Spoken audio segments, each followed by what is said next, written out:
The comment of the day goes to John here, and he says, I'm part of the sequel haters group. But what about you guys? Do you hate the sequel trilogy? Is the sequel trilogy really as bad as some people like to say? Let me know your thoughts in the comments below. The best answer gets a pin.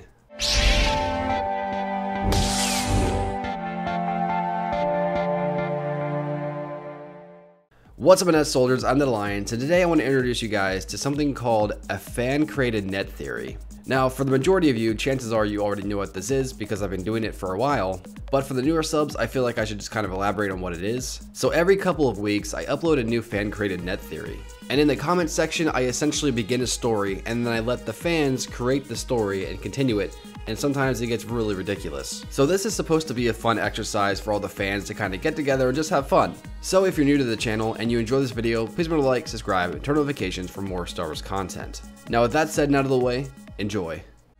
Anakin Skywalker, Obi-Wan Kenobi, and Jar Jar Binks landed on a desolate planet. This planet is uncharted, Obi-Wan says with concern. Jar Jar walked towards a nearby canyon.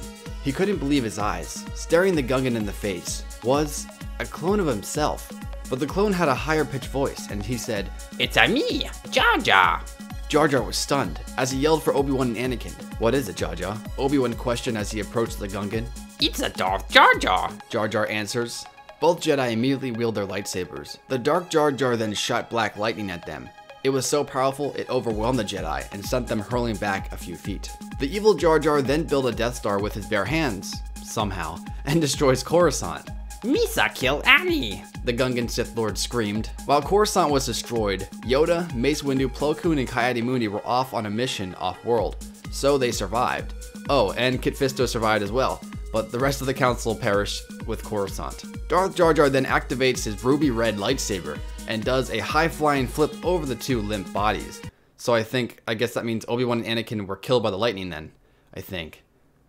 I don't know, I'm just gonna keep on going. "A great disturbance of the Force, I feel," Yoda says as Kit Fisto escapes the planet he was on, just as it is destroyed by Darth Jar Jar. Then the Jedi Council goes to confront Darth Jar Jar with strategy. Lots and lots of strategy. Then a guy named King T'Challa showed up and he was all like, "I have no idea what's happening." The strategy was to sneak attack Darth Jar Jar. However, Kit hadn't arrived yet, and Darth Jar Jar threw his lightsaber through Ki-Adi-Mundi's chest. Fortunately, the Jedi brought the 212th Battalion and the 501st Clone Legion. However, Darth Jar Jar released a wave of fierce lightning on the clones, and all the clones died.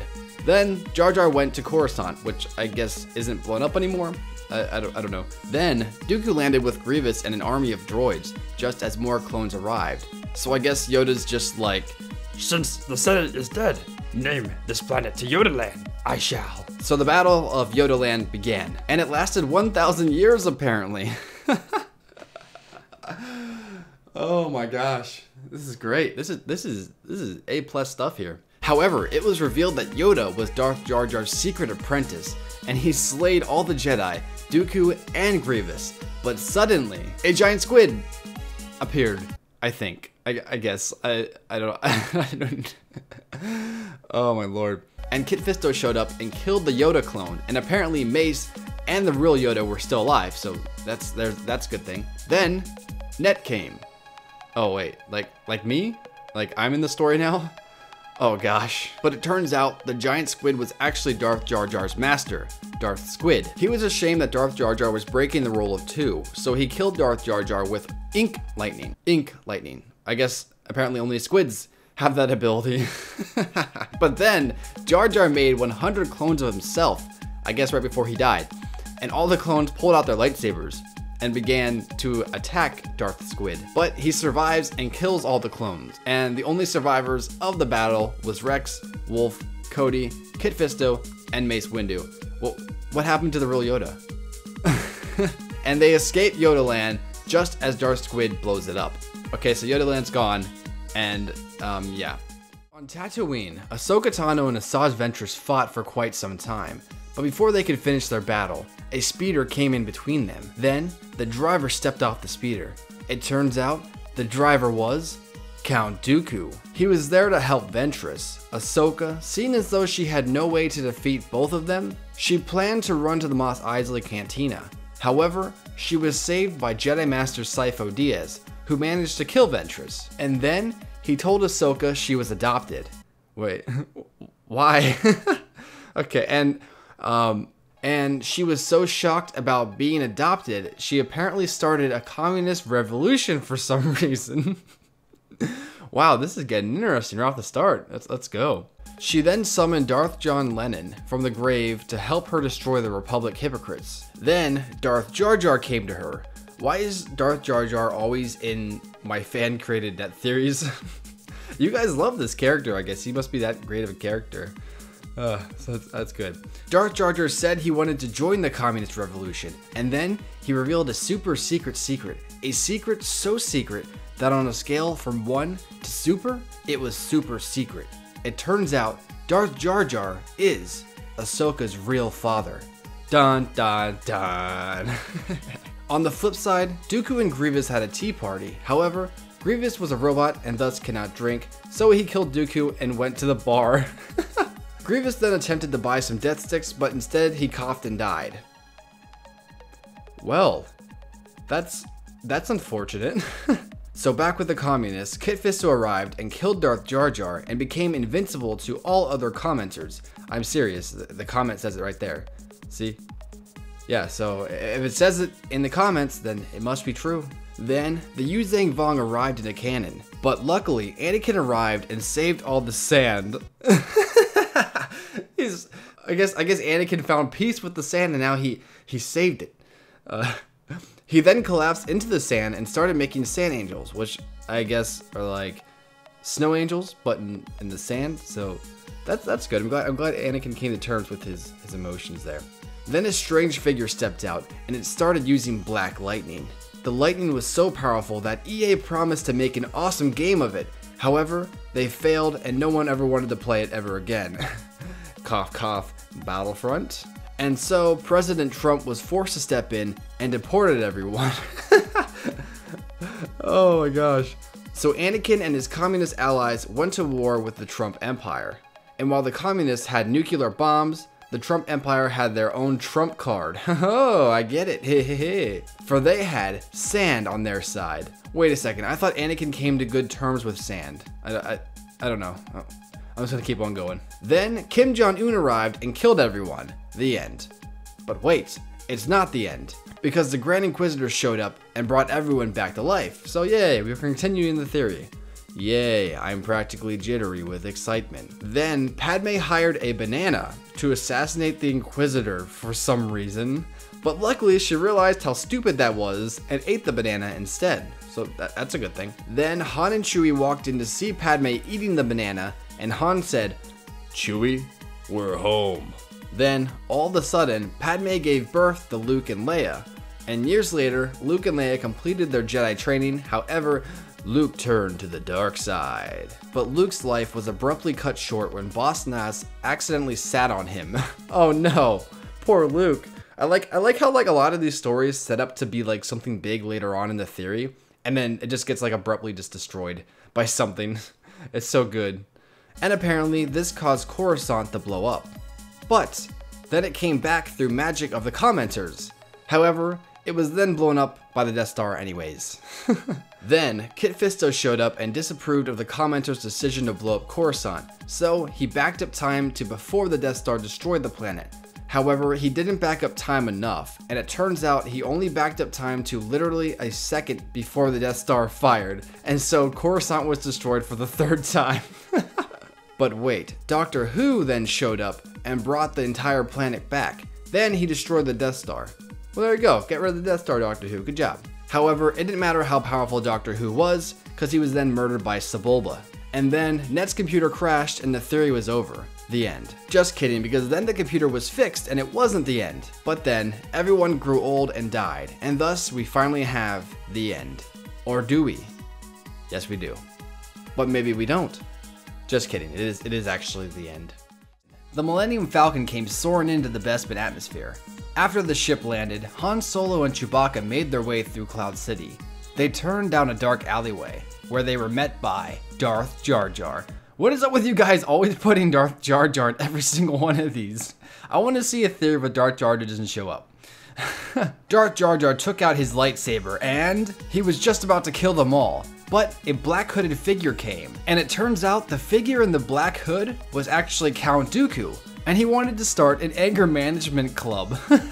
But then Darth Jar Jar killed everyone anyways, so that's all over now. But it's okay because then Darth Jar Jar decided to start a circus, which makes sense, I guess. However, Darth Jar Jar realized how happy he was with the circus and decided to revive everyone because Darth Jar Jar's that powerful, I guess. But before he revived them, Donald Trump built a wall in front of Jar Jar.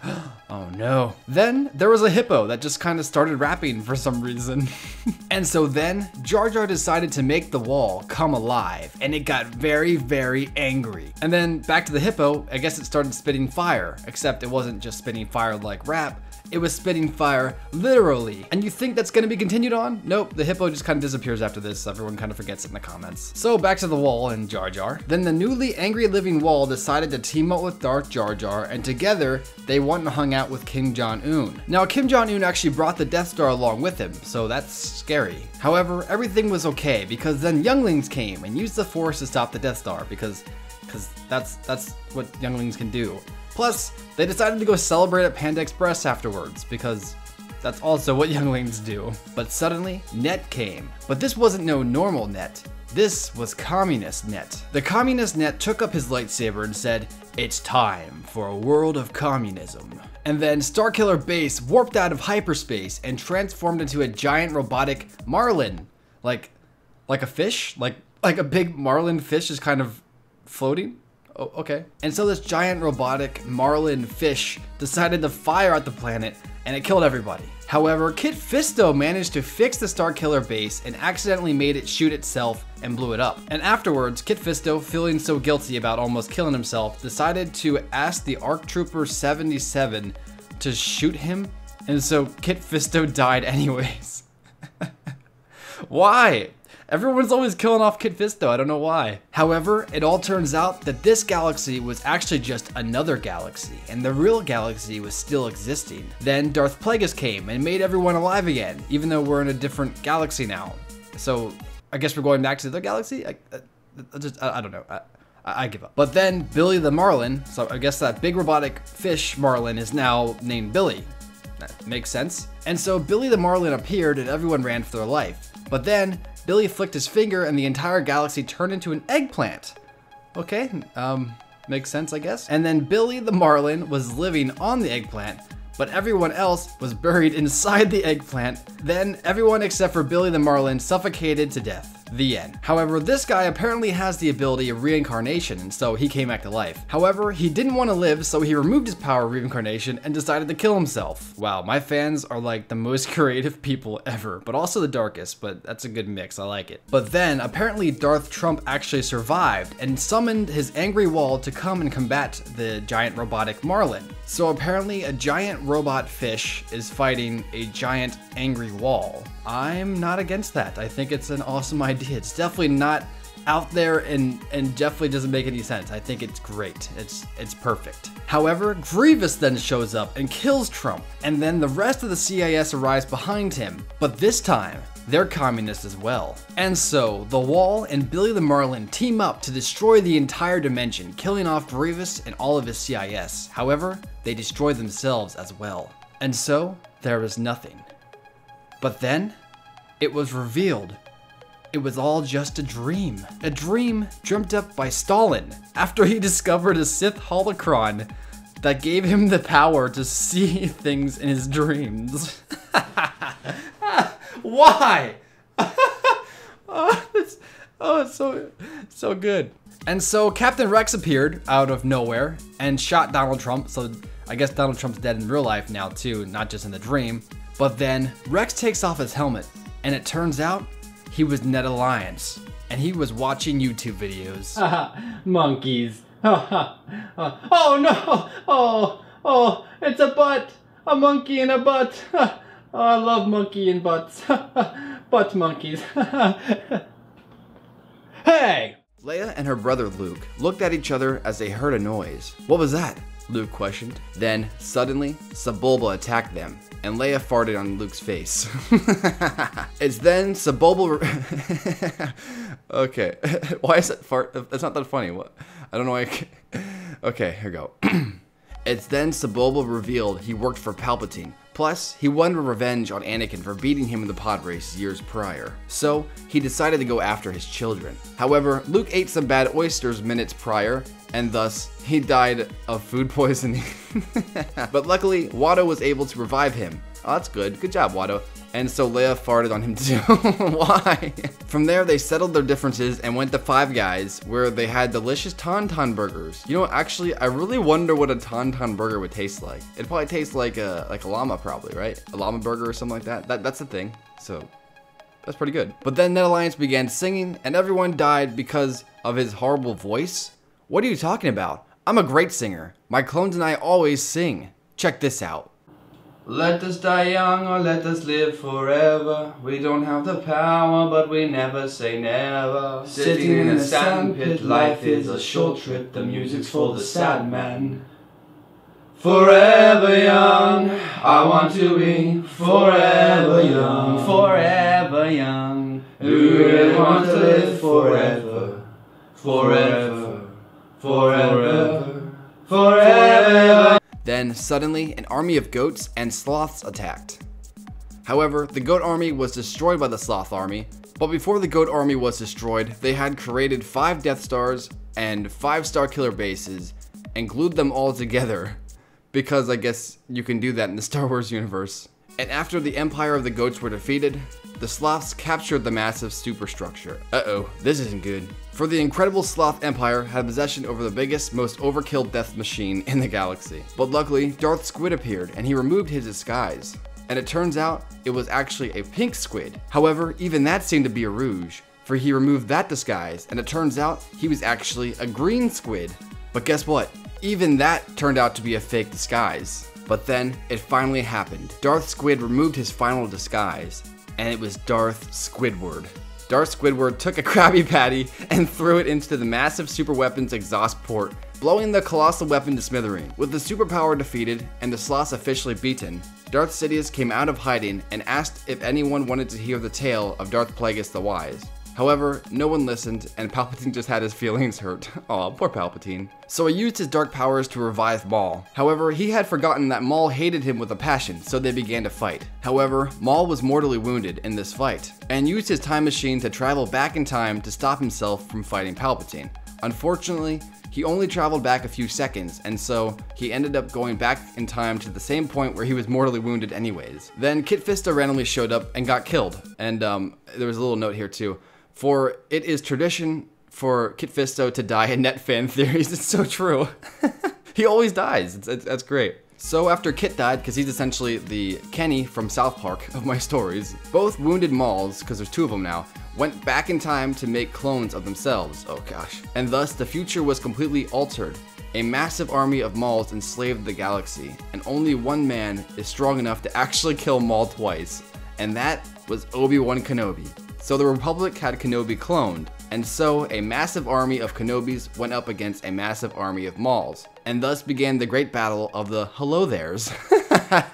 Why? Oh, I know, I get the whole joke, you know, because hello there, I get that, but why call it that one? I don't know. Then the Gungans came and captured Grievous, because I guess they're in this battle too, for some reason. And then Net got a boob job. Look at him. Yes! Yes! Yes! But then, Net woke up. No! No! No!